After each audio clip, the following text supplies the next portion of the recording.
está con nosotros. Bueno, ahí veo a la gente de Pehuajó, está también conectado el doctor Gutiérrez, también está conectado. Ustedes por ahí no van a alcanzar a ver a todos porque es mucha gente la que tenemos conectada. Nico, ¿estoy muteando? ¿No? No. ¿Me están escuchando? Sí, ¿no? Bien, bueno. ¿Están todos muteados? ¿Y qué no está muteada la unidad? Que está muteado, ahora la silencio. Bueno. Vamos a mutear ahí a la unidad para que se pueda escuchar bien la resolución que dictó el tribunal. La resolución es extensa, tiene más de 90 páginas, así que como solemos hacer en estos casos y como habíamos acordado ya con el fiscal, el particular damnificado y los defensores, lo que vamos a hacer es leer la parte final de la resolución que tomamos, como para que tengan conocimiento, y después a todas las partes, e inclusive a las personas procesadas, se les va a remitir de manera digital la resolución de manera completa para que puedan tener un análisis de todo lo que tuvo en cuenta el tribunal. Lo mismo digo a la prensa, si necesitan la resolución completa, también va a quedar a disposición de la prensa por si la necesitan. Bueno, estamos. Se va a leer por secretaría entonces.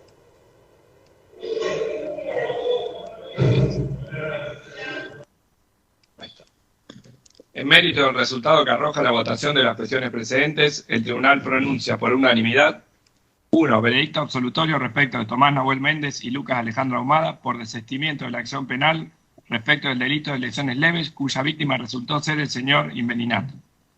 2. Veredicto absolutorio respecto de Lucas Alejandro Ahumada por prescripción de la acción penal respecto del delito de lesiones leves, cuyas víctimas resultaron los señores Axel Mancilla y Nicolás Mancilla. 3. Veredicto absolutorio respecto de Tomás Nahuel Méndez por no tener probada la autoría responsable respecto del delito de lesiones leves, cuyas víctimas resultaron los señores Axel Mancilla y Nicolás Mancilla. 4. Veredicto condenatorio respecto de Tomás Nahuel Méndez y Lucas Alejandro Ahumada por el hecho y autoría que se diera por probado en la primera y segunda cuestión del veredicto, muerte de Carlos Pavón, pasándose en consecuencia a cumplimentar lo dispuesto en el artículo 375 del Código Procesal Penal. Sentencia. Conforme lo resuelto en el veredicto que se ha dictado precedentemente y lo dispuesto en el artículo 375 del Código Procesal Penal de la Provincia de Buenos Aires, corresponde plantear y votar las siguientes cuestiones. Cuestión primera: ¿qué calificación corresponde atribuir a los hechos? A la primera cuestión, la doctora Martínez dijo: teniendo en consideración los hechos dados por probados en el veredicto precedente, estimo, y así lo adelanto, que los mismos deben ser calificados como homicidio calificado por alevosía, previsto y sancionado en el artículo 80, inciso 2 del Código Penal, siendo imputables a los encausados Méndez y Ahumada en carácter de autores. Al realizar sus alegaciones finales, y como ya lo adelantaron en el veredicto, pero aquí merece un trato con más profundidad porque analizaremos la tipificación, el doctor Mungia cuestionó la calificación legal propugnada por el Ministerio Público Fiscal, considerando que la calificación adecuada que debe aplicarse es la de homicidio preterintencional, porque a su entender la intención de Tomás Méndez fue intervenir para defender a su amigo y no tuvo intención de matar. De forma subsidiaria solicitó al tribunal que el hecho se califique como homicidio simple.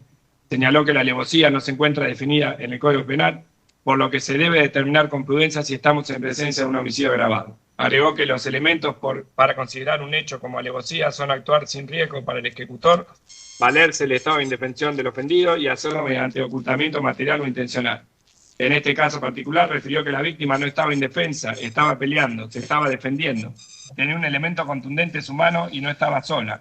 Había terceras personas que podían haber abortado cualquier tipo de lesión hacia la víctima. En cuanto al requisito de haber actuado sin riesgo, manifestó que se debe analizar antes del hecho y después del hecho, y aclaró que no se especificó por qué actuó sin riesgo su pupilo. Tranquilamente podía haber sido golpeado o después del hecho podía haber sido linchado. No hubo un acuerdo entre las partes, no hubo un plan para querer dar muerte. Eso es lo que destaca la alevosía, es un plan, una estrategia, sea para ganar la confianza o utilizar algún medio para colocar a la víctima en un estado indefenso. En este caso no se advierten. Por lo que entiendo que el hecho debe quedar calificado, como homicidio simple. Si Méndez hubiera tenido intención de matar, no se retira de la escena, una persona que quiere matar se queda y le sigue pegando hasta lograr su cometido. Por su parte, el doctor Meireles también cuestionó la calificación asignada a los hechos por el Ministerio Público, considerando que para que Ahumada haya actuado con alevosía, debería haberlo hecho sobre seguro, aprovechándose del estado de indefensión de Carlos Pavón. Debería haber empleado medios, modos o formas en la ejecución del hecho que tiendan directamente a asegurar el homicidio.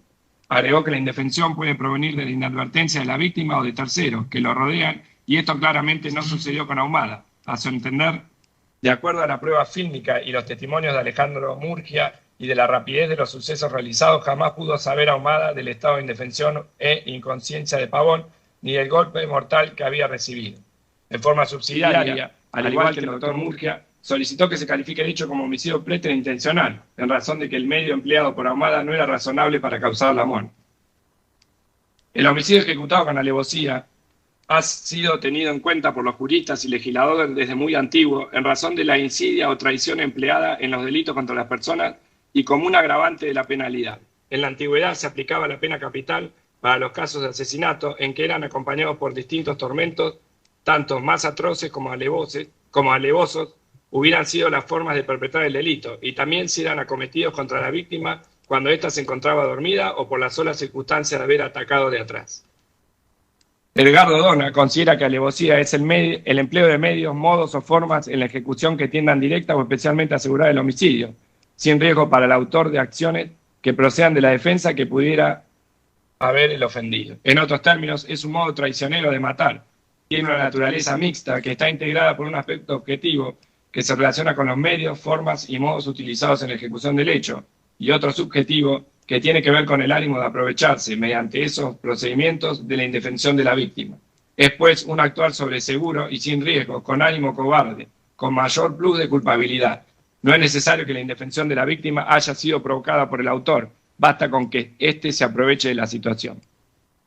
Agrega este autor que los supuestos históricos sobre los que se ha ido construyendo la alevosía son: A. El homicidio proditorio, en el cual el acto de matar procede al apostamiento, el acecho, la trampa, la emboscada, que se aseguran una ejecución sin riesgo, ya que la víctima está desprevenida. B. El ímpetu o sorpresa, que es una agresión súbita, inopinada, inesperada, ocultando el ataque.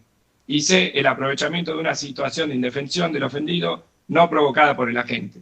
Lo esencial en la alevosía consiste en que el sujeto pueda defenderse antes de la acción de matar, motivo por el cual no siempre es aplicable a niños y sí a las personas que duermen.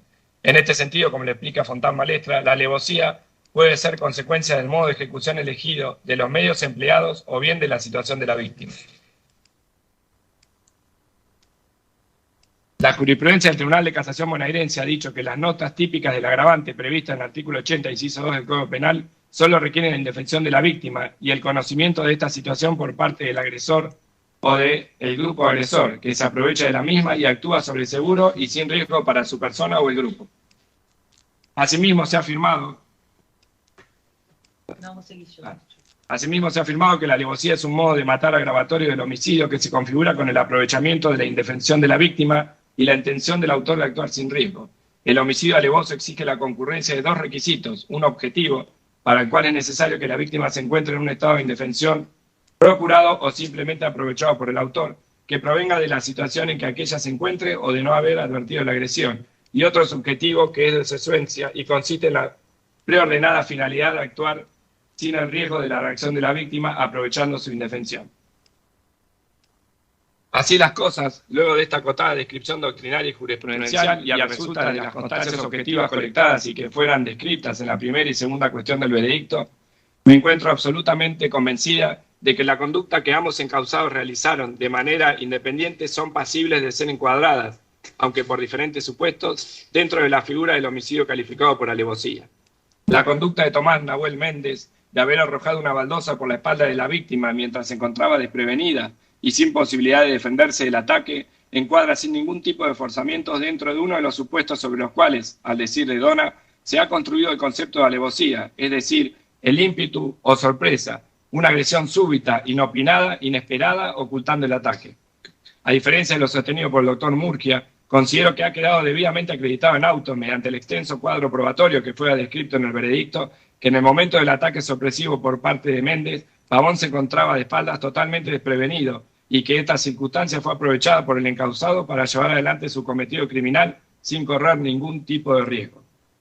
En lo que respecta al encausado Lucas Ahumada, también podemos afirmar que su accionar es susceptible de ser enmarcado dentro del tercer supuesto que el profesor Dona señala como característico de la figura agravada bajo análisis, que consiste en el aprovechamiento de una situación de indefensión del ofendido no provocada por el agente. Tal como ya fuera expuesto, los diferentes testimonios que tuvimos la posibilidad de escuchar durante el desarrollo del debate, junto al resto del cúmulo de pruebas analizadas, permiten afirmar que el encausado Ahumada aprovechó la situación de inconsistencia bajo la cual se encontraba Pavón tirado sobre el piso, sin posibilidad alguna de defenderse y mientras era asistido por parte de las personas que se encontraban en el lugar para efectuarle una fuerte patada en su cabeza y luego otros golpes varios. Como puede observarse, en ambas conductas se encuentran presentes todos los elementos característicos de la figura calificada cuya aplicación se propone. La imposibilidad de defensa de la víctima estuvo presente en ambos ataques, en un primer momento por encontrarse de espaldas hacia la agresión y luego por el estado de inconsciencia que transitaba. A su vez quedó debidamente acreditado que ese estado de indefensión fue conocido por los encausados en el momento de llevar a cabo cada una de las conductas reprochadas y que se aprovecharon del mismo para materializar su propósito criminal sin riesgo alguno de que la víctima reaccionara. Dicho esto, resulta por más ilustrativo citar un fallo de la Sala 3 del Tribunal de Casación bonaerense donde expresamente se sostuvo que la circunstancia de que la víctima, en el caso, se encontraba en estado de indefensión ante la cantidad de sujetos agresores y el aprovechamiento de que los integrantes del grupo hicieron de ello, provocando la gravedad de las lesiones en las zonas vitales del cuerpo, más la persistencia en la golpiza, haciendo caso omiso al llamado de atención de los transeúntes que intentaban disuadirlos de su accionar violento, evidencia que se iba más allá de un simple escarmiento, lo que constituye elemento suficiente para tener por justificado el dolo de matar que supone conocer y querer los elementos objetivos del tipo previsto en el artículo 80, inciso 2 del Código Penal. Tal como fue referido con anterioridad, tanto el doctor Murcia como postura principal y el doctor Mireles de manera subsidiaria plantearon al tribunal en sus alegaciones finales la posibilidad de subsumir la conducta de los encausados dentro del delito de homicidio preterintencional previsto en el artículo 81, inciso B del Código Penal. La estructura del homicidio preterintencional exige 1. El propósito de causar lesiones, 2. Que a consecuencia de ese accionar se produzca la muerte y 3. Que el medio empleado razonablemente no deba causarla. En lo que respecta al medio empleado como referencia objetiva, esa razonabilidad atañe a la capacidad o idoneidad letal del medio empleado, el que normalmente es apto para causar la muerte por su propia finalidad, un arma, o por capacidad vulnerante, una herramienta pesada, impide en principio la aplicación del tipo. Deben tenerse en cuenta entonces las circunstancias particulares de cada caso. Por ejemplo, el uso que se hace del elemento objeto utilizado, la forma en que se lo emplea confiriéndole poder vulnerante, la naturaleza de las heridas, la región donde fueron inferidas, etc. Sobre la base fáctica de aquello que fue valorado oportunamente durante el desarrollo del veredicto, debo aquí señalar que las conductas que realizaron ambos encausados desde un punto de vista ex ante eran susceptibles de causar la muerte de la persona agredida. Tanto el baldosazo que arrojó Méndez por el tamaño del objeto lo llevaba con la mano abierta, señalaron los testigos, la violencia, la corta distancia y la zona del cuerpo hacia el cual la dirigió, nunca de la víctima, como la patada violenta que efectuó Ahumada en la cabeza de Pavón, como si fuera una pelota de fútbol, le levantó la cabeza. La patada movió el cuerpo, según dicho de los testigos, mientras estaba desvanecido sobre el piso, pueden razonablemente considerarse medios potenciales e idóneos para provocar la muerte de la persona que la sufre. Cabe recordar que a esta misma conclusión llegaron los dos médicos que tuvieron la posibilidad de declarar en el juicio al ser consultados expresamente por el particular damnificado. En función de ello, y considerando que los medios utilizados por los encausados para agredir a la víctima podían razonablemente, desde una valoración ex ante a su realización, causar la muerte de la persona agredida, se impone como una conclusión lógica descartar la aplicación de la figura atenuada del homicidio que ambicionan los señores defensores. Antes de cerrar, creo oportuno volver a remarcar sobre la autoría, para que no quede duda. Quedó claro del análisis realizado que en la participación del hecho de la muerte de Pavón no hemos advertido un dominio colectivo o en su caso funcional entre los acusados, pues no se presentó en ese momento una colaboración o acuerdo común entre ellos. En este hecho, cada uno de los involucrados tuvo propio dominio de la ejecución. La acción delictiva de cada uno de ellos en una zona vital, como ser la cabeza de la víctima, lleva inevitablemente a relacionarlos con la muerte ocurrida a cada uno de ellos. Si bien quedó en evidencia que eran una barra de amigos, que andaban de manera grupal, los aquí procesados, como Nescazón y Oroná, también se pudo determinar el accionar individual de cada uno de ellos. Y siguiendo esta idea, por último, respecto a la participación de los menores de edad, y tal como se ha resuelto en el veredicto precedente, quedó claro que las acciones y determinaciones fueron autónomas e independientes. No se advirtió el análisis de las pruebas que haya habido un acuerdo previo entre ellos, ni expreso ni tácito. Por ende, no queda configurada dicha calificación agravada. Dice esa norma que el delito debe ser cometido con la intervención de menores de 18 años de edad. Aquí no fue con la participación, sino que todos actuaron separadamente y decididamente por cada hecho cometido. O sea, la mera presencia de menores en todo este conglomerado de acciones que se desarrollaron de unos contra otros no autoriza a predicar que me dio la agravante que solicitó el agente fiscal y el particular ramificado. Así lo voto por ser mi sincera convicción. A la misma cuestión, el doctor Centeno dijo que adhiero al voto de la colega propinante en igual sentido y por iguales fundamentos. A la misma cuestión planteada, el doctor Gutiérrez dijo: presto mi adhesión al sufragio que abre el acuerdo, por ser ello mi sincera y razonada convicción. Cuestión segunda: ¿qué pronunciamiento corresponde dictar? A esta cuestión, la doctora Martínez dijo: Patricia Cífer ha expuesto con claridad que una pena justa solo es aquella que se adecúa a las particularidades del caso concreto. De allí que al analizar este punto, en relación a la individualización de la pena, resulta de fundamental importancia en el contexto de un derecho penal de acto. Así, el proceso de determinación de la pena debe estructurar los rasgos esenciales del delito y su autor, compararlo con la imagen del hecho recogida por la ley en forma abstracta y seleccionar la pena adecuada a partir del marco penal. Compartiendo ello y en el mismo camino lo dicho por nuestro superior, entiendo que el punto de ingreso en el marco punitivo no debe seguir una escala de gravedad continua, sino que por el contrario, el mínimo y el máximo de la escala penal con que se reprima un delito deben ser tomadas como indicadores del valor proporcional de las normas en cuestión, toda vez que, a diferencia de lo que ocurría en los antecedentes legislativos, que prescribían la imposición de una pena media para aquellos supuestos en los que se verificaran la existencia de agravantes y atenuantes, oscilando en más o menos el monto de aquella, al considerar pautas civilizantes o diminuentes, en nuestro sistema actual no está previsto procedimiento o criterio formal alguno en el sentido indicado precedentemente, permitiendo al juez de juicio la elección de la sanción que considera adecuada para el caso concreto. En este aspecto, y conforme lo dicho anteriormente respecto del hecho que se haya sometido a juzgamiento, las circunstancias que rodearon y determinaron al mismo, sin olvido de los atenuantes y agravantes tratados, considero ajustado a derecho aplicar a los prevenidos. 1. Tomás Nahuel Méndez, la pena de prisión perpetua, accesorias legales y costas. 2. Lucas Alejandro Sahumada, a la pena de prisión perpetua, accesorias legales y costas. Debo hacer una salvedad a lo solicitado por el representante del particular damnificado en cuanto en su alegato de cierre peticionó que al momento de imponer pena se tenga en cuenta que la sociedad de Pehuajó mira este caso, más los jóvenes, recordando que un mes antes de este hecho se había dado una charla sobre violencia que se daba en las noches y que está en juego el ejemplo para la sociedad que pide justicia. Recuerdo que estos magistrados y magistradas dictamos nuestras resoluciones de acuerdo a lo que las normas disponen y lo que se recrea en los juicios. Lo que solicita el doctor Goldenberg en relación a educar a los jóvenes a que no cometan más hechos de violencia, estimamos que pasa por otras medidas de política criminal y educación emocional y social, y así se sugerirá. Porque estamos convencidos, en palabras dichas por Nelson Mandela, citada por UNICEF en el documento Habilidades para la Vida, que muchas personas que conviven en la violencia casi a diario la asuman como consustancial a la condición humana, pero no es así. Es posible prevenirla, así como reorientar por completo las culturas en las que imperan. Así lo voto por ser mi sincera convicción. A la misma cuestión el doctor Centeno dijo: voto en igual sentido que la colega propinante y hago mío su fundamento por ser mi sincera convicción. A la misma cuestión el doctor Gutiérrez expresó: adhiero al voto de la doctora Martínez por ser mi sincera convicción. Por todo ello, este Tribunal Criminal número 1 por unanimidad resuelve. 1.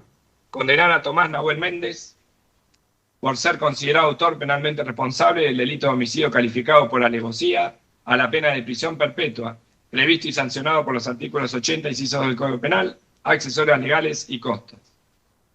2. Condenar a Lucas Alejandro Sahumada por ser considerado autor penalmente responsable del delito de homicidio calificado por alevosía, previsto y sancionado por los artículos 80 y inciso 2 del Código Penal, a la pena de prisión perpetua, accesorias legales y costas.